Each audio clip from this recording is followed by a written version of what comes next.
ഉള്ള യാത്ര 7-ാം തീയതി തുടക്കം കുറിച്ചത് ഒരാഴ്ച പൂർത്തിയാകാൻ പോകുന്ന ഘട്ടത്തിലാണ്. ആദ്യത്തെ ആഴ്ചയിൽ 14,800 പേരെ 64 ഫ്ലൈറ്റുകളിലായിട്ട് തിരിച്ചു കൊണ്ടുവരാൻ വേണ്ടിയിട്ടുള്ള ലക്ഷ്യമാണ് പ്രധാനമന്ത്രി മോദിജിയുടെ നേതൃത്വത്തിലുള്ള സർക്കാർ ആസൂത്രണം ചെയ്തിരുന്നത്. വളരെ ഫലപ്രദമായി അതിൻ്റെ നടപടികൾ പുരോഗമിച്ചുകൊണ്ടിരിക്കുകയാണ്. 2ാമത്തെ ആഴ്ചയിൽ കഴിഞ്ഞ ആഴ്ചയിലേക്കാൾ അല്ലെങ്കിൽ ആദ്യത്തെ ആഴ്ചയുടേക്കാൾ ഏതാണ്ട് ഇരട്ടി സ്ഥലങ്ങളിൽ നിന്ന്, രാജ്യങ്ങളിൽ നിന്ന് 31 രാജ്യങ്ങളിൽ നിന്നായിട്ട് 145 ഫ്ലൈറ്റുകൾ ആണ് ഈ 2ാമത്തെ ആഴ്ചയിൽ 30,000-ഓളം ആളുകളെ, പ്രവാസികളെ തിരിച്ച് ഇന്ത്യയിലേക്ക് എത്തിക്കാൻ വേണ്ടിയിട്ടുള്ള നടപടികളാണ് വിദേശകാര്യ വകുപ്പും അതോടൊപ്പം സിവിൽ വ്യോമയാന വകുപ്പും ചേർന്ന് സംയുക്തമായിട്ട് നടത്തിക്കൊണ്ടിരിക്കുന്നത്. കഴിഞ്ഞ ദിവസങ്ങളിൽ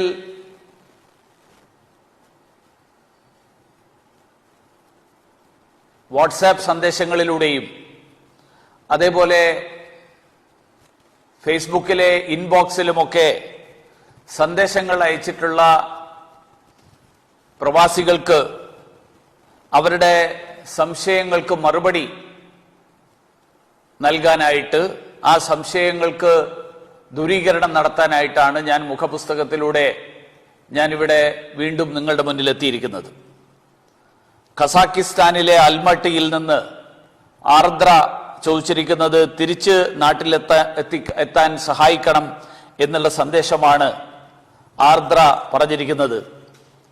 വളരെ സന്തോഷകരമായിട്ടുള്ള ഒരു കാര്യം, നമ്മൾ ഈ ആഴ്ചത്തെ പ്ലാനിങ്ങിൽ ഈ ആഴ്ച കസാക്കിസ്ഥാനിൽ നിന്ന് നിരവധി ഫ്ലൈറ്റുകൾ നമ്മൾ ഈ ആഴ്ച ആസൂത്രണം ചെയ്തിട്ടുണ്ട്. ദക്ഷിണേന്ത്യയിലേക്ക് ഫ്ലൈറ്റുകളുടെ കാര്യത്തിൽ ഇപ്പോഴും തീരുമാനമായിട്ടില്ലെങ്കിലും 7 ഫ്ലൈറ്റുകൾ വരുന്ന ഒരാഴ്ച ഇന്ത്യയിൽ മറ്റ് സ്ഥലങ്ങൾ, അതായത് ഉത്തരേന്ത്യയിലെ വിവിധ സ്ഥലങ്ങളിലേക്ക് ആസൂത്രണം ചെയ്തിട്ടുണ്ട്. അത് കഴിഞ്ഞുള്ള ആഴ്ചയിൽ കസാക്കിസ്ഥാനിൽ നിന്നുള്ള ഫ്ലൈറ്റുകൾ വീണ്ടും തുടരുമ്പോൾ നമുക്ക് ദക്ഷിണേന്ത്യയിലേക്ക് ഉൾപ്പെടെ ആ സർവീസുകൾ ഉണ്ടാകും എന്നാണ് എനിക്ക് ആർദ്രയോട് സൂചിപ്പിക്കാനുള്ളത്. കണ്ണൂരിലെ ഷെമി കിഴക്കേ മേപ്പാട്ട് ദോഹയിൽ നിന്ന് ചോദിച്ചിരിക്കുന്നത് പ്രമേഹം, രക്തസമ്മർദ്ദം, തൈറോയിഡ് എന്നിവയ്ക്ക് ഏറെക്കാലമായി ചികിത്സയിലാണ്. തൈറോയ്ഡ് ഓപ്പറേഷൻ മാർച്ച് 25-ന് നിശ്ചയിച്ചത് ലോക്ക്ഡൌൺ മൂലം മടങ്ങി. കണ്ണൂർ വന്നാണ് ഇത്രയും കാലം ചികിത്സ നടത്തിയത്. ഇപ്പോൾ കയ്യിൽ മരുന്നുകളുമില്ല. എംബസിയിൽ രജിസ്റ്റർ ചെയ്തിട്ടുണ്ട്. അടിയന്തരമായി യാത്രാ സൗകര്യം ഒരുക്കണം എന്നുള്ള സന്ദേശമാണ് തന്നിട്ടുള്ളത്. ഖത്തറിൽ നിന്ന്, ദോഹ എന്ന് പറഞ്ഞാൽ ഖത്തറാണ്, ഖത്തറിൽ നിന്ന് ഈ ആഴ്ച ഇപ്പോ 2 ഫ്ലൈറ്റുകൾ കേരളത്തിലേക്ക് ഈ ആഴ്ച തീരുമാനമെടുത്തിട്ടുണ്ട്. ആ ഫ്ലൈറ്റുകളുടെ എണ്ണത്തിൽ വീണ്ടും വർധനവുണ്ടാകും. അതുകൊണ്ട് തീർച്ചയായിട്ടും താങ്കൾക്ക് എംബസിയിൽ രജിസ്റ്റർ ചെയ്തിട്ടുള്ള സൗകര്യം ഉപയോഗിച്ചുകൊണ്ട് കേരളത്തിലേക്ക് വരാൻ കഴിയും എന്ന് ഞാൻ അറിയിക്കാൻ ആഗ്രഹിക്കുകയാണ്. തജിക്കിസ്ഥാനിൽ നിന്ന് മെഡിക്കൽ വിദ്യാർത്ഥിനിയായിട്ടുള്ള നമിത രാജ് ഫേസ് 2-വിൽ തജിക്കിസ്ഥാനെ ഉൾപ്പെടുത്തിയതിന് നന്ദി. ഇവിടെ നിന്ന് കേരളത്തിലേക്ക് വരാൻ 318 കുട്ടികളുണ്ട് എന്നാണ് സൂചിപ്പിച്ചിട്ടുള്ളത്. ഒരു സർവീസിൽ എല്ലാവർക്കും കൂടി വരാനാകില്ല. ഒരു ഫ്ലൈറ്റ് കൂടി ഏർപ്പാടാക്കി എല്ലാവരെയും നാട്ടിലെത്തിക്കാൻ സഹായിക്കണം എന്ന് പറഞ്ഞിട്ടുണ്ട്. തജിക്കിസ്ഥാനിലെ ദുഷാൻബെയിൽ നിന്ന് ഈ ആഴ്ച ഒരു ഫ്ലൈറ്റ് ഇപ്പോൾ തീരുമാനിച്ചതനുസരിച്ച് കേരളത്തിലേക്ക് സർവീസ് നടത്താൻ തീരുമാനമായിട്ടുണ്ട്. ഒരു ഫ്ലൈറ്റ് കൂടി ഈ ആഴ്ചയിൽ തന്നെയോ അല്ലെങ്കിൽ അടുത്ത ആഴ്ചയോ ഉൾപ്പെടുത്തിക്കൊണ്ട് ബാക്കിയുള്ള ആളുകൾക്ക് കൂടി കേരളത്തിലേക്ക് തന്നെ വരാനുള്ള സൗകര്യം ഒരുക്കാൻ വേണ്ടിയിട്ടുള്ള ചർച്ചകൾ നടന്നുകൊണ്ടിരിക്കുകയാണ്. എറണാകുളത്ത് നിന്ന് ഫ്രിജോ ചോദിക്കുന്നത്, അദ്ദേഹത്തിന്റെ പിതാവ് ഓസ്ട്രേലിയ മെൽബണിൽ സഹോദരിക്കൊപ്പമാണ്. കേരളത്തിലേക്ക് മടങ്ങാൻ മാർച്ച് അവസാനം ടിക്കറ്റ് എടുത്തിരുന്നു. എന്നാൽ ലോക്ക്ഡൌണിനെ തുടർന്ന് പോരാനായില്ല. ഇപ്പോൾ ചില ഗുരുതര ആരോഗ്യ പ്രശ്നങ്ങൾ അദ്ദേഹത്തെ അലട്ടുന്നുണ്ട്. എന്നാണ് മെൽബണിൽ നിന്ന് വിമാന സർവീസ് തുടങ്ങുക എന്നാണ് ഫ്രിജോക്ക് അറിയേണ്ടത്. ഞാൻ ഫ്രിജോയെ അറിയിക്കാൻ ആഗ്രഹിക്കുന്നത്, ഓസ്ട്രേലിയയിൽ നിന്ന് ഈ ആഴ്ച ഇന്ത്യയിലേക്കുള്ള വിമാന സർവീസ് തുടങ്ങുമ്പോൾ അതിൽ മെൽബണിൽ നിന്ന് തന്നെ ഉള്ള സർവീസ് അത് കേരളത്തിലേക്ക് വരുന്ന സർവീസാണ്. അതുകൊണ്ട് നിങ്ങൾക്ക് മെൽബണിൽ നിന്ന് നേരിട്ട് കേരളത്തിലേക്ക് വരാനുള്ള സാഹചര്യം, ആ സാഹചര്യം സർക്കാർ ഒരുക്കുന്നുണ്ട് എന്നുള്ള കാര്യം ഞാൻ ഇപ്പോ അറിയിക്കാൻ ആഗ്രഹിക്കുകയാണ്. നെതർലാൻഡിൽ സന്ദർശക വിസയിൽ വന്ന പ്രിയ ഗീത പറഞ്ഞിരിക്കുന്നത്, ഇപ്പോൾ ഇറ്റലിയിൽ കുടുങ്ങിക്കിടക്കുന്നു. മാർച്ച് 25-ന് വിസ കാലാവധി തീർന്നു. ഇനി എന്ന് നാട്ടിലേക്ക് മടങ്ങാനാകുമെന്നുള്ളതാണ്. നമ്മൾ ഇത്തവണ ഈ രണ്ടാമത്തെ ആഴ്ചയിൽ സർവീസുകൾ പുതുതായിട്ട് തുടങ്ങിയിട്ടുള്ള സർവീസുകളിൽ ഒന്ന് ഇറ്റലിയിലെ റോമിൽ നിന്നാണ്. അതുകൊണ്ട് ഇറ്റലിയിലെ റോമിലുള്ള ഇന്ത്യൻ എംബസിയിൽ രജിസ്റ്റർ ചെയ്തിട്ടുണ്ടെങ്കിൽ തീർച്ചയായിട്ടും താങ്കൾക്ക് കേരളത്തിലേക്ക് തന്നെ നേരിട്ട് റോമിൽ നിന്നുള്ള സർവീസ്, ആ സർവീസിന്റെ പ്രയോജനം നിങ്ങൾക്ക് ഉപയോഗിക്കാൻ കഴിയും എന്ന് സൂചിപ്പിക്കാനാണ് ഞാൻ ആഗ്രഹിക്കുന്നത്. തൊടുപുഴയിൽ നിന്ന് ജസോ ജോണി ചോദിച്ചിരിക്കുന്നത്, ഗൾഫിൽ ജോലി ചെയ്യുന്ന ഡോക്ടർമാർ, നഴ്സുമാർ, മറ്റ് പാരാമെഡിക്കൽ സ്റ്റാഫ് എന്നിവർക്ക് ഇന്ത്യയിൽ നിന്ന് തിരിച്ചു പോകാനുള്ള സഹായം വേണമെന്നുള്ളതാണ്. ജസോ ജോണി ഖത്തറിൽ നഴ്സാണ്. തിരിച്ചു പോയില്ലെങ്കിൽ ജോലി നഷ്ടപ്പെടുമോ എന്നുള്ള ആശങ്കയും ജസോ ജോണി പങ്കുവച്ചിട്ടുണ്ട്. ഞാൻ ജസോ ജോണിയോട് സൂചിപ്പിക്കാൻ ആഗ്രഹിക്കുന്നത്, ഗൾഫിലെ വിവിധ രാജ്യങ്ങളിൽ നിന്ന് ഇന്ത്യയിലേക്കുള്ള സർവീസുകളാണ് നമ്മളിപ്പോ വിദേശകാര്യ വകുപ്പും സിവിൽ വ്യോമയാന വകുപ്പും ചേർന്ന് നടത്തിക്കൊണ്ടിരിക്കുന്നത്. തിരിച്ച് അങ്ങോട്ടേക്ക് പോകേണ്ട ആളുകളുടെ കാര്യത്തിൽ, അങ്ങനെയുള്ള ആളുകളുടെ കാര്യത്തിൽ അതത് സർക്കാരുകൾ, അതത് അവിടുത്തെ ഭരണകൂടങ്ങൾ, ആ ഭരണകൂടങ്ങൾ അതനുസരിച്ചിട്ടുള്ള സാഹചര്യങ്ങളും സൗകര്യങ്ങളും ഒരുക്കുന്നുണ്ട്. ഉദാഹരണത്തിന് കഴിഞ്ഞ ദിവസം UAE-യിലേക്ക് ഏതാണ്ട് 88 പേര് കൊച്ചിയിൽ നിന്ന് പോയിരുന്നു. സൗദിയിലേക്ക് ഏതാണ്ട് 800-ലധികം ആളുകളെ തിരിച്ചു കൊണ്ടുപോകാനായിട്ട് ഉള്ള സംവിധാനങ്ങളിൽ ആദ്യത്തെ ഫ്ലൈറ്റ് ഇന്ന് സൗദിയിലേക്ക് പോവുകയാണ്. തുടർന്നുള്ള ദിവസങ്ങളിലും ഇതേപോലെ കൂടുതൽ ഫ്ലൈറ്റുകൾ ഉണ്ടാകും. അതുകൊണ്ട് ഖത്തറിൽ താങ്കൾ ജോലി ചെയ്യുന്ന സ്ഥാപനം, ആ സ്ഥാപനം ഖത്തർ ഭരണകൂടവുമായിട്ട് ബന്ധപ്പെട്ടുകൊണ്ട് തിരിച്ചു പോകാനുള്ള സംവിധാനങ്ങൾ ഒരുക്കുക എന്നുള്ളതാണ് എനിക്ക് താങ്കളോട് സൂചിപ്പിക്കാനുള്ള കാര്യം. അത് തീർച്ചയായിട്ടും ഫലപ്രദമാകും എന്നുള്ള പ്രതീക്ഷയാണ് എനിക്കുള്ളത്. മൊറോക്കോയിലേക്കുള്ള സർവീസ് എപ്പോഴുണ്ടാകുമെന്ന് മാധ്യമപ്രവർത്തകനായിട്ടുള്ള ബൈജു എൻ നായരും സുജിത് ഭക്തനും കഴിഞ്ഞ ആഴ്ചയും ഞാൻ പറഞ്ഞിരുന്നു. ഞാൻ അവരുമായിട്ട് ഫോണിലും സംസാരിച്ചിരുന്നു. കേരളത്തിലെ വിവിധ ചാനലുകളിലും മാധ്യമങ്ങളിലുമൊക്കെ ഓട്ടോ മേഖലയിൽ ബ്ലോഗ് എഴുതുകയും അതുപോലെ പരിപാടികളൊക്കെ അവതരിപ്പിക്കുകയും ചെയ്യുന്ന മാധ്യമ പ്രവർത്തകനാണ്. അദ്ദേഹം മൊറോക്കോയിൽ കുടുങ്ങിക്കിടക്കുന്നു എന്നുള്ള വാർത്ത അറിഞ്ഞതിനെ തുടർന്ന് ഞാൻ അദ്ദേഹവുമായിട്ട് ഫോണിലും സംസാരിച്ചിരുന്നു. മൊറോക്കോയിലേക്കുള്ള സർവീസിനെ കുറിച്ച് ചില പ്രശ്നങ്ങളുണ്ടായിരുന്നു. കാരണം വളരെ കുറച്ച് ആളുകളെ അവിടെയുള്ളൂ. അവിടെ നിന്ന് നേരിട്ടൊരു ഫ്ലൈറ്റിന് വരാൻ മാത്രം ആളുകൾ ഉണ്ടാകില്ല എന്നുള്ളൊരു പ്രശ്നമുണ്ടായിരുന്നു. അപ്പോൾ അതില് തൊട്ടടുത്ത കിടക്കുന്ന സ്പെയിൻ ആണെങ്കിൽ പോലും സ്പെയിനിൽ നിന്ന് നമുക്ക് സർവീസ് തുടങ്ങാൻ സാധിച്ചാൽ പോലും മൊറോക്കോയിൽ നിന്ന് സ്പെയിനിലേക്ക് പോകാനുള്ള ബുദ്ധിമുട്ടുകളൊക്കെ സൂചിപ്പിച്ചിരുന്നു. ഇപ്പൊ ഞങ്ങള് വിദേശകാര്യ വകുപ്പിൽ ആലോചിച്ചുകൊണ്ടിരിക്കുന്നത് അൾജീരിയയും ടുണീഷ്യയും മൊറോക്കോയും ചേർന്നുകൊണ്ട്, ഈ 3 രാജ്യങ്ങളും ചേർന്നുകൊണ്ടുള്ള ഒരു വിമാനം, അതൊരു ഹോപ്പിംഗ് സർവീസായിട്ട് ഈ 3 രാജ്യങ്ങളിലും കുടുങ്ങിക്കിടക്കുന്ന ആളുകളെ, അവരെല്ലാവരെയും തിരിച്ചു കൊണ്ടുവരാനായിട്ട് ഏതാണ്ട് 300ഓളം പേര് ഇപ്പോഴുണ്ട് എന്നാണ് നമുക്ക് കിട്ടിയിട്ടുള്ള അറിവ്. അതിൽ എത്ര പേര് തിരിച്ചു വരാൻ ഇപ്പോൾ ഈ വിമാനത്തിന്റെ തീയതിയൊക്കെ ആകുമ്പോൾ എത്ര പേര് തയ്യാറാകുമെന്നറിയില്ല. എങ്കിൽ പോലും ഒരു സർവീസിന് എന്തായാലും ആളുകൾ ഉണ്ടാകും എന്നുള്ള പ്രതീക്ഷയുടെ അടിസ്ഥാനത്തിലാണ് ഇത്തരത്തിലുള്ള ഒരു സർവീസ് ആലോചിച്ചുകൊണ്ടിരിക്കുന്നത്. ഈ ആഴ്ച തന്നെ ആ സർവീസ് ഉണ്ടാക്കാൻ തീരുമാനിക്കാൻ വേണ്ടിയിട്ടുള്ള ശ്രമം നടന്നുകൊണ്ടിരിക്കുകയാണ്. ഈ ആഴ്ച നടന്നില്ലെങ്കിൽ അതിനടുത്ത ആഴ്ച തീർച്ചയായിട്ടും ഈ സർവീസ് അൾജീരിയയും തുനീഷ്യയും മൊറോക്കോയും ചേർന്നുകൊണ്ടുള്ള ഒരു സർവീസിനെ കുറിച്ച് നമുക്ക് തീർച്ചയായിട്ടും ഉറപ്പിക്കാൻ സാധിക്കും എന്നാണ് എനിക്ക് സൂചിപ്പിക്കാനുള്ളത്. മസ്കറ്റിൽ നിന്ന് മനുദേവ് മുരളീധരൻ പറയുന്നത് ഇവിടെ വന്നിട്ട് 3 മാസമേ ആയിട്ടുള്ളൂ. പക്ഷേ കൊറോണ കാരണം എനിക്ക് എൻ്റെ ജോലി നഷ്ടപ്പെട്ട് 1 മാസമായി റൂമിൽ തന്നെയാണ്. തിരികെ എൻ്റെ വീട്ടിലേക്ക് വരാൻ ആഗ്രഹിക്കുന്നു. ജോലിയില്ലാതെ ഇനി ഇവിടെ നിൽക്കാൻ പറ്റാത്ത അവസ്ഥയിലാണ്. ഇന്ത്യൻ എംബസിയിലും രജിസ്റ്റർ ചെയ്തിട്ടുണ്ട്. എൻ്റെ പേര് ലിസ്റ്റിലുണ്ടോ എന്ന് എനിക്ക് എങ്ങനെ അറിയാൻ കഴിയും? ഇനി എന്താണ് ചെയ്യേണ്ടത് എന്നുള്ളതാണ്. ഞാൻ താങ്കളോട് സൂചിപ്പിക്കാൻ ആഗ്രഹിക്കുന്നത്, മസ്കറ്റിൽ ഒമാനിൽ നിന്ന് ഈ ആഴ്ച തന്നെ കേരളത്തിലേക്ക് 4 ഫ്ലൈറ്റുകൾ ഇപ്പോ ഇതിനകം തീരുമാനിച്ചു കഴിഞ്ഞു. ആ ഫ്ലൈറ്റുകളുടെ എണ്ണത്തിൽ വർദ്ധിപ്പിക്കാനുള്ള ശ്രമം കൂടി നടന്നുകൊണ്ടിരിക്കുകയാണ്.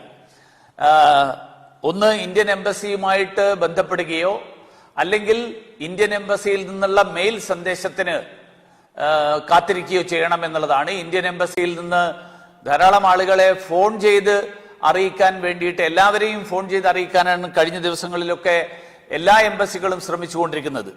ഒരു ഫ്ലൈറ്റ് ഏതാണ്ട് 150-180 പേര് വരേണ്ടി വരുമ്പോൾ പലരും അവിടുത്തെ അംബാസഡർമാർ എന്നോട് പറഞ്ഞിട്ടുള്ളത് ചില ആളുകളെ ഫോൺ ചെയ്യുമ്പോൾ അവരെ ഫോണിൽ കിട്ടുന്നില്ല എന്നുള്ളൊരു ബുദ്ധിമുട്ടടക്കം പറഞ്ഞു. അങ്ങനെ ഒരു 400 പേരെയൊക്കെ വിളിക്കുമ്പോഴാണ് 180-150 പേര് യാത്ര ചെയ്യാൻ തയ്യാറുള്ളവരായിട്ടുള്ള ആളുകളായിട്ട് വരുന്നത്. അപ്പോൾ അതുകൊണ്ട് മെയിൽ സന്ദേശം അയക്കാൻ എല്ലാ എംബസികൾക്കും അത്തരത്തിലുള്ള ഒരു നിർദ്ദേശം കൊടുക്കാനാണ് വിദേശകാര്യ മന്ത്രാലയം ആലോചിച്ചുകൊണ്ടിരിക്കുന്നത്. അങ്ങനെ വരികയാണെങ്കിൽ താങ്കൾക്ക് തീർച്ചയായിട്ടും മെയിൽ സന്ദേശം കിട്ടും. അതനുസരിച്ചിട്ട് അവിടെ നിന്ന് തുടർന്നുള്ള നടപടികൾ എടുക്കാൻ പറ്റും. ശ്രീ സാനു തോമസ് എഴുതിയിരിക്കുന്നത്, ഞങ്ങൾ 160 പേരോളം ഈജിപ്തിൽ കുടുങ്ങിക്കിടക്കുകയാണ്.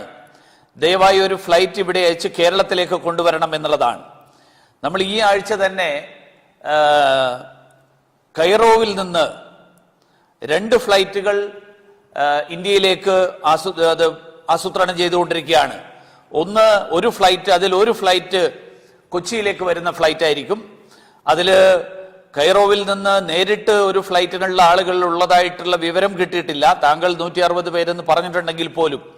അതുകൊണ്ട് മുംബൈയിലും കേരളത്തിലേക്കുമായിട്ട് കൊച്ചിയിലേക്കുമായിട്ട് ഒരേ വിമാനം സർവീസ് നടത്തുന്ന തരത്തിലുള്ള ഒരു ആസൂത്രണമാണ് ഇപ്പോൾ നടത്തിക്കൊണ്ടിരിക്കുന്നത്.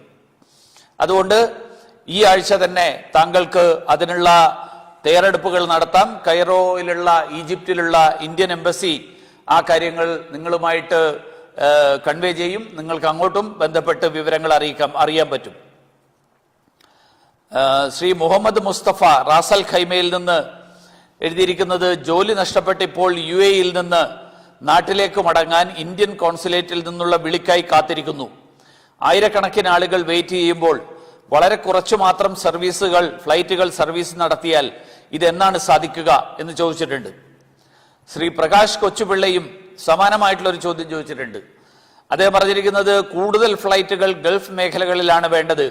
ഇവിടെ ജോലിയില്ലാതെ, റൂം വാടക കൊടുക്കാനാകാതെ, ആഹാരത്തിന് പോലും വകയില്ലാതെ എന്നെപ്പോലെ ഒരുപാട് ആളുകൾ വിഷമിക്കുന്നുണ്ട്.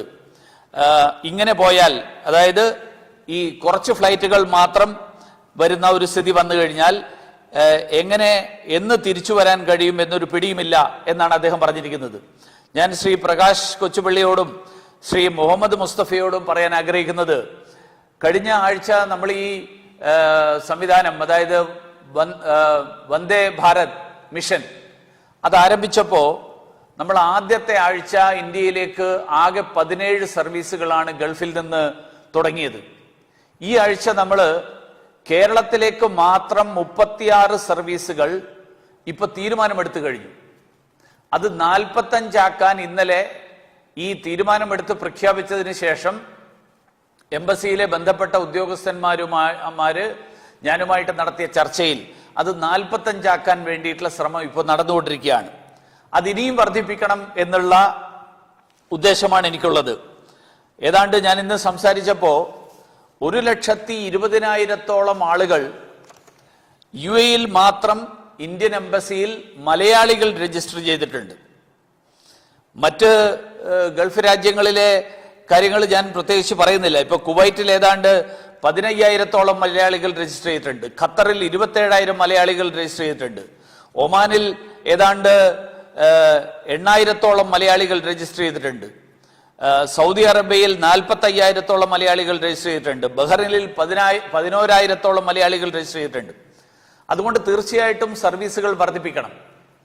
അതുകൊണ്ട് സർവീസുകൾ വർദ്ധിപ്പിക്കാൻ വേണ്ടിയിട്ട് വിദേശകാര്യ മന്ത്രാലയം അതിനു വേണ്ടിയിട്ടുള്ള ഊർജിതമായിട്ടുള്ള ശ്രമം തുടങ്ങിയിട്ടുണ്ട്. പക്ഷെ അതിന് ഒരു കാര്യം, ഈ തീരുമാനങ്ങൾ മുഴുവൻ വരുന്നത് സിവിൽ വ്യോമയാന വകുപ്പ്, ഇന്ത്യൻ എംബസി, നമ്മുടെ ഇവിടെ നിന്ന് അതിനെ കോർഡിനേറ്റ് ചെയ്യുന്ന വിദേശകാര്യ വകുപ്പ്, അതോടൊപ്പം കേരള സർക്കാർ. അപ്പൊ ഇതില് എല്ലാവരും കൂടി ചേർന്നുകൊണ്ടെടുക്കുന്ന തീരുമാനത്തിന്റെ അടിസ്ഥാനത്തിലാണ് ഫ്ലൈറ്റുകളുടെ എണ്ണം നിശ്ചയിക്കുന്നത്. കേരളത്തിൽ കൂടുതൽ ഫ്ലൈറ്റുകൾ സ്വീകരിക്കാൻ കേരള സർക്കാർ തയ്യാറാണ് എന്നുള്ള ഒരു സാഹചര്യമുണ്ടായാൽ തീർച്ചയായിട്ടും കൂടുതൽ ഫ്ലൈറ്റുകൾ കേരളത്തിലേക്ക് കൊണ്ടുവരാൻ വേണ്ടിയിട്ട്, കേരളത്തിലേക്ക് ഗൾഫ് രാജ്യങ്ങളിൽ നിന്ന് പ്രവർത്തിപ്പിക്കാൻ വേണ്ടിയിട്ട് വിദേശകാര്യ വകുപ്പ് എല്ലാ ശ്രമം നടത്തിക്കൊണ്ടിരിക്കുകയാണ്. അത് വരും ദിവസങ്ങളിൽ ഫലവത്താക്കും എന്നുള്ള പ്രതീക്ഷയാണ് എനിക്കുള്ളത്. അതുകൊണ്ട് ഇപ്പോഴുള്ള ഫ്ലൈറ്റുകളുടെ എണ്ണത്തിന്റെ അടിസ്ഥാനത്തിൽ താങ്കളുടെ ആശങ്ക ശരിയായിട്ടുള്ള ആശങ്കയാണ്. പക്ഷെ അത് വരും ദിവസങ്ങളിൽ ആ ഫ്ലൈറ്റുകളുടെ എണ്ണം വർദ്ധിക്കും എന്നുള്ള കാര്യം ഞാൻ താങ്കൾക്ക് ഉറപ്പ് നൽകാൻ കൂടി ഞാൻ ഈ അവസരത്തിൽ ആഗ്രഹിക്കുകയാണ്. തിരുവനന്തപുരത്ത് നിന്നും ശ്രീ അനിൽകുമാർ ചോദിച്ചിരിക്കുന്നത്, മകന്റെ ഭാര്യ ഇപ്പോൾ മകന്റെ കൂടെ UAE-യിലാണ്, 3 മാസം ഗർഭിണിയാണ്, ഇങ്ങോട്ട് മടങ്ങി വരാൻ എംബസിയിൽ രജിസ്റ്റർ ചെയ്തിട്ടുണ്ട്. UAE-യിൽ നിന്നും തിരുവനന്തപുരത്തേക്ക് എന്നാണ് ഡയറക്റ്റ് ഫ്ലൈറ്റ് ഉള്ളത് എന്നുള്ളതാണ്. ഈ ആഴ്ചയിൽ തന്നെ UAE-യിൽ നിന്ന് തിരുവനന്തപുരത്തേക്കുള്ള ഡയറക്റ്റ് ഫ്ലൈറ്റ് ഉണ്ടാകും. ഏതാണ്ട് ഗർഭിണികളായിട്ടുള്ള 7,000-ഓളം പേര്, ഈ 1,20,000 പേരിൽ 7,000-ഓളം ഗർഭിണികളായിട്ടുള്ള ആളുകൾ UAE-യിൽ മാത്രം രജിസ്റ്റർ ചെയ്തിട്ടുണ്ട് എന്നാണ് നമ്മുടെ ഇന്ത്യൻ എംബസി എന്നോട് സൂചിപ്പിച്ചിട്ടുള്ളത്. അപ്പൊ തീർച്ചയായിട്ടും ധാരാളം ആളുകൾ അങ്ങനെയുള്ള, ഞാൻ നേരത്തെ പറഞ്ഞ തൊഴിൽ നഷ്ടപ്പെട്ടവരും പ്രായമായിട്ടുള്ളവരും അസുഖം ബാധിച്ചവരും ഒക്കെ ആയിട്ടുള്ളവരുടെ കൂട്ടത്തിൽ അടിയന്തരമായിട്ട് നാട്ടിലേക്ക് തിരിച്ചു വരേണ്ട ഗർഭിണികളായിട്ടുള്ള ആളുകൾ ഉൾപ്പെടെ അങ്ങനെയുള്ള ആളുകളുണ്ട്. അപ്പോൾ അതുകൊണ്ട് അങ്ങനെയുള്ള ആളുകളെ എല്ലാവരെയും എത്രയും പെട്ടെന്ന് തിരിച്ചെത്തിക്കാൻ വേണ്ടിയിട്ടുള്ള ഒരു സംവിധാനം, അതിന് ഒരേ ഒരു മാർഗം കൂടുതൽ ഫ്ലൈറ്റുകൾ ഉണ്ടാവുക എന്നുള്ളതാണ്. അതിനു വേണ്ടിയിട്ടുള്ള ശ്രമമാണ് നടത്തിക്കൊണ്ടിരിക്കുന്നത്. ശ്രീ ദീപുലാൽ നമ്പാല UAE-യിലെ അജ്മനിൽ നിന്ന് പറഞ്ഞിരിക്കുന്നത്, അദ്ദേഹം മലപ്പുറം ജില്ലക്കാരനാണ്. വിസിറ്റിംഗ് വിസയിൽ ദുബൈയിൽ വന്നതായിരുന്നു. ഏപ്രിലിൽ വിസ കാലാവധി കഴിഞ്ഞു. ഇതുവരെ ജോലിയൊന്നും ശരിയായിട്ടില്ല. ഇവിടെ ഭക്ഷണത്തിനും താമസത്തിനും വളരെ ബുദ്ധിമുട്ടുകയാണ്. നാട്ടിൽ പോകാനായി ദുബായ് എംബസിയിൽ രജിസ്റ്റർ ചെയ്തിരുന്നു എന്നാണ്. തീർച്ചയായിട്ടും ദുബായിൽ എംബസി, ഞാൻ നേരത്തെ സൂചിപ്പിച്ചു, 1,20,000 പേരോളം രജിസ്റ്റർ ചെയ്തിട്ടുള്ള എംബസിയിൽ നിന്ന് വളരെ നാമമാത്രമായിട്ടുള്ള ഫ്ലൈറ്റുകൾ മാത്രമേ കഴിഞ്ഞ ആഴ്ച നമ്മൾ, അതായത് ഇപ്പോൾ ഉള്ള ഈ ആഴ്ചയിൽ കേരളത്തിലേക്ക് വന്നിട്ടുള്ളൂ. അതുകൊണ്ട് വരും ആഴ്ചകളിൽ കൂടുതൽ ഫ്ലൈറ്റുകൾ, ആ ഫ്ലൈറ്റുകൾ വരുമ്പോൾ താങ്കളുടെ പേര് കൂടി അതിൽ ഉൾപ്പെടും എന്നുള്ള ഒരു പ്രതീക്ഷയോട് കൂടിയിട്ട് താങ്കൾ കാത്തിരിക്കണം എന്നാണ് എനിക്ക് സൂചിപ്പിക്കാനുള്ളത്. കഴിഞ്ഞ ആഴ്ചത്തെ ചോദ്യങ്ങൾ ചിലത് അന്ന് എനിക്ക് മറുപടി പറയാൻ പറ്റിയിരുന്നില്ല. ശ്രീ രഘുനാഥ്, അൾജീരിയയിൽ നിന്നുള്ള രഘുനാഥ് ചോദിച്ചിരുന്നു, എന്ന് ഇവാക്യുവേഷൻ സ്റ്റാർട്ടാകും എന്നുള്ളത്. ഞാൻ നേരത്തെ സൂചിപ്പിച്ചു, അൾജീരിയയും മൊറോക്കോയും ടുണീഷ്യയും ചേർന്നുകൊണ്ടുള്ള ഒരു ഫ്ലൈറ്റ്, കേരളത്തിലേക്കുള്ള ഒരു ഫ്ലൈറ്റ്, അങ്ങനെ ഒരു ഫ്ലൈറ്റ് തുടങ്ങുന്നതിനെ കുറിച്ചുള്ള ഒരു ചർച്ചകളുടെ അന്തിമഘട്ടത്തിലാണ്. അത് മിക്കവാറും ഈ ആഴ്ച അല്ലെങ്കിൽ അടുത്ത ആഴ്ച ഉണ്ടാകും എന്നുള്ളതാണ്. കഴിഞ്ഞ ആഴ്ച ഇതേപോലെ ചോദിച്ചിരുന്ന മറ്റൊരു ചോദ്യം ലബനനിൽ നിന്ന് പ്രശാന്ത് മോഹനൻ, ഹരിദാസ്, നിഖിൽ, അമരേഷ് എന്നിവർ ചേർന്ന് ഒരു സന്ദേശം അയച്ചിരുന്നു. എന്നിവരൊക്കെ സന്ദേശം അയച്ചിരുന്നു. വിസ ക്യാൻസലായി, ജോലിയും ശമ്പളവുമില്ലാതെ 70 ദിവസമായി ലബണനിൽ കുടുങ്ങിക്കിടക്കുന്നു, കയ്യിൽ പണമില്ല, അതുകൊണ്ട് എത്രയും പെട്ടെന്ന് അവിടെ നിന്ന് വരാനുള്ള സാഹചര്യം ഒരുക്കണം. ലബണനിൽ നിന്ന് ബെയ്റൂട്ടിൽ നിന്ന്, ലബണന്റെ തലസ്ഥാനമായിട്ടുള്ള ബെയ്റൂട്ടിൽ നിന്ന് ഡൽഹിയിലേക്കുള്ള ഒരു സർവീസ് ഈ ആഴ്ച ആരംഭിക്കാൻ വേണ്ടിയിട്ടുള്ള ശ്രമമാണ് ഇപ്പോൾ നടത്തിക്കൊണ്ടിരിക്കുന്നത്. അതുകൊണ്ട് താങ്കൾക്ക് തീർച്ചയായിട്ടും ആ വിമാന സർവീസിന്റെ സൗകര്യം അത് പ്രയോജനപ്പെടുത്താൻ കഴിയും എന്ന് ഞാൻ സൂചിപ്പിക്കാൻ ആഗ്രഹിക്കുകയാണ്. അതോടൊപ്പം ഈ ആഴ്ച ജോർദാനിൽ നിന്നുള്ള ഫ്ലൈറ്റ് ശ്രീ ബ്ലസിയുടെ സന്ദേശം ഇന്നും ഉണ്ടായിരുന്നു. ജോർദാനിൽ ഏതാണ്ട് 2 മാസക്കാലമായിട്ട് അവരവിടെ കുടുങ്ങിക്കിടക്കുകയാണ്. അവരുടെ ബാക്കി ജോലിയൊക്കെ കഴിഞ്ഞു. ജോർദാനിൽ നിന്നുള്ള വിമാന ഒരു സർവീസ് ഈ ആഴ്ച തുടങ്ങുന്നതിനെ കുറിച്ച്, ഈ ആഴ്ച നടത്തുന്നതിനെ കുറിച്ച് ആലോചിച്ചുകൊണ്ടിരിക്കുകയാണ്. അതോടൊപ്പം ജിബൂത്തിയിൽ നിന്ന് പലരും സന്ദേശങ്ങൾ കഴിഞ്ഞ ആഴ്ചകളെ അയച്ചിരുന്നു. ജിബൂത്തിയിൽ നിന്നുള്ള ഫ്ലൈറ്റ് സർവീസും ഈ ആഴ്ച കേരളത്തിലേക്ക് ഉണ്ടാകും എന്ന് കൂടി അറിയിക്കാൻ ഞാൻ ഈ അവസരത്തിൽ ആഗ്രഹിക്കുകയാണ്. ഇതിനു പുറമെ ഞാൻ നേരത്തെ കഴിഞ്ഞ ദിവസം പറഞ്ഞതുപോലെ മോസ്കോവിൽ നിന്നുള്ള ഫ്ലൈറ്റിന്റെ തീയതി തീരുമാനിച്ചു. ഈ ആഴ്ച വരുന്ന ആഴ്ച ഉണ്ടാകുമെന്ന് നമ്മൾ പ്രതീക്ഷിച്ചിരുന്നു. പക്ഷേ മറ്റു ചില സാങ്കേതിക പ്രശ്നങ്ങൾ കാരണം അത് മെയ് മാസം 31-ാം തീയതി മോസ്കോവിൽ നിന്ന് കണ്ണൂരിലേക്കാണ് ആ സർവീസ് നടക്കാൻ പോകുന്നത്. നേരിട്ട് കണ്ണൂരിലേക്കുള്ള ഫ്ലൈറ്റ് സർവീസ് മോസ്കോവിൽ നിന്ന് 31-ാം തീയതി മെയ് 31-ാം തീയതി ഉണ്ടാകുമെന്ന് ഇപ്പോൾ തീരുമാനമായിട്ടുണ്ട്. ഇതിനു പുറമെ യൂറോപ്പിലെ വിവിധ സ്ഥലങ്ങളിൽ നിന്ന് ധാരാളം ആളുകൾ കഴിഞ്ഞ ദിവസം ചോദിച്ചിരുന്നു. യൂറോപ്പിലെ പല കേന്ദ്രങ്ങളിലും ജർമ്മനിയിൽ നിന്നുള്ള ആളുകളുടെ കാര്യം ചോദിച്ചിരുന്നു. അങ്ങനെയുള്ള പലരും ചോദിച്ചിട്ടുണ്ടായിരുന്നു. ഇപ്പോൾ അയർലൻഡിൽ നിന്ന് ധാരാളം മലയാളികളുണ്ട്. നമ്മുടെ അങ്കമാലിയിൽ ധാരാളം മലയാളികൾ അയർലൻഡുകാരായിട്ടുള്ള ആൾക്കാരുണ്ട്. അയർലൻഡുകാരല്ല, അങ്കമാലിക്കാർ അയർലൻഡിലുണ്ട്. അപ്പോൾ അവർക്ക് ഡബ്ലിനിൽ നിന്ന് ഈ ആഴ്ച നമ്മൾ കേരളത്തിലേക്ക്, കൊച്ചിയിലേക്ക് ഫ്ലൈറ്റ് സർവീസ് നടത്തുന്നുണ്ട്. ഇതിനു പുറമെ ഫ്രാൻസിലെ പാരീസിൽ നിന്ന് ഫ്ലൈറ്റ് സർവീസ് നേരിട്ട് വരുന്നുണ്ട്. ഇന്തോനേഷ്യയിലെ ജക്കാർത്തയിൽ നിന്നുണ്ട്. ഓസ്ട്രേലിയയിൽ ഞാൻ നേരത്തെ സൂചിപ്പിച്ചതുപോലെയുണ്ട്. നമ്മൾ ലണ്ടനിൽ നിന്നൊരു ഫ്ലൈറ്റ് ഈ ആഴ്ച നേരിട്ട് ഡൽഹിയിലേക്ക്, നേരിട്ട് കേരളത്തിലേക്ക് വരികയാണ്. അതോടൊപ്പം മലേഷ്യയിൽ നിന്ന് ഈ ആഴ്ച സർവീസ് ഉണ്ടാകുമോ എന്ന് ചോദിച്ചിരുന്നു. കൊലാലംപൂരിൽ നിന്നുള്ള സർവീസ് ഈ ആഴ്ച നമ്മൾ നടത്തുന്നുണ്ട്. അമേരിക്കയിൽ നിന്നുള്ള നേരിട്ടുള്ള സർവീസ്, ലണ്ടനിലെ കാര്യം പറയുമ്പോൾ ലണ്ടനിലെ ഉക്മ, നമ്മുടെ മലയാളികളുടെ യുണൈറ്റഡ് കേരള മലയാളി അസോസിയേഷന്റെ മനോജ് പിള്ള, അദ്ദേഹം കഴിഞ്ഞ 2-3 ആഴ്ചകളായിട്ട് സ്ഥിരമായിട്ട് അദ്ദേഹത്തിന്റെ സന്ദേശം വരുന്നുണ്ട്. അതുപോലെ മറ്റ് മലയാളി സംഘടനകളുടെയും സന്ദേശങ്ങൾ വരുന്നുണ്ടായിരുന്നു. അവർക്കെല്ലാവർക്കും സന്തോഷകരമായിട്ടുള്ള വാർത്ത നൽകാൻ ആഗ്രഹിക്കുന്നത് ലണ്ടനിൽ നിന്ന് കേരളത്തിലേക്കുള്ള സർവീസ് ഉണ്ടാകും. US-ലെ സാൻ ഫ്രാൻസിസ്കോയിൽ നിന്ന് കൊച്ചിയിലേക്കുള്ള ഒരു സർവീസ്, അങ്ങനെയുള്ള ഒരു സർവീസ് ഈ ആഴ്ച ഉണ്ടാകും. അതുപോലെ മനിലയിൽ, ഫിലിപ്പീൻസിലെ മനിലയിൽ ധാരാളം വിദ്യാർത്ഥികൾ കുടുങ്ങിക്കിടക്കുന്ന കാര്യം സൂചിപ്പിച്ചിട്ടുണ്ട്. അവർക്കും ഞാൻ ആശ്വാസ വാർത്ത എന്നുള്ള നിലയിൽ അറിയിക്കാൻ ആഗ്രഹിക്കുന്നത് ഫിലിപ്പീൻസിൽ നിന്ന് ഈ ആഴ്ച കേരളത്തിലേക്കുള്ള ആ സർവീസ് ആരംഭിക്കാൻ കേന്ദ്ര സർക്കാർ തീരുമാനമെടുത്തിട്ടുണ്ട് എന്നുള്ളതാണ്.